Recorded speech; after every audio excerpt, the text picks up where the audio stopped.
High, তুমি বলে দিয়েছিলাম যে পুরীর নন্দনকানন দেখার পর ধবলগিরি আর খণ্ডগিরি পাহাড় যাব। প্রথমে যে দুজনকে দেখলে ওটা হলো আমার বাবা মা।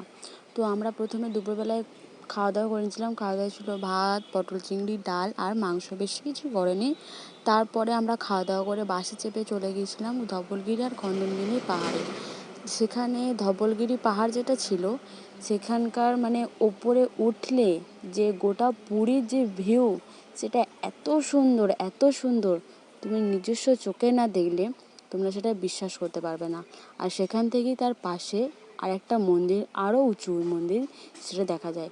তো ধবলগিরি যে পাহাড়টা, সেখানে উঠলে, একদম চূড়ায় উঠলে আমরা এদিকে পুরীর যে মন্দিরের সাদা অংশ সেটা আমরা দেখতে পাচ্ছিলাম। সেখান থেকে আমরা অনুমান করেছিলাম যে পুরীর মন্দির ঠিক ওখানেই হতে পারে। তো তোমরা খোপগুলো দেখে বুঝতে পেরেছি এটা রাজাদের ঘর ছিল। তো যাই হোক, আমার ভিডিওগুলো ভালো লাগলে চ্যানেলটা সাবস্ক্রাইব করে দেবে। বাই।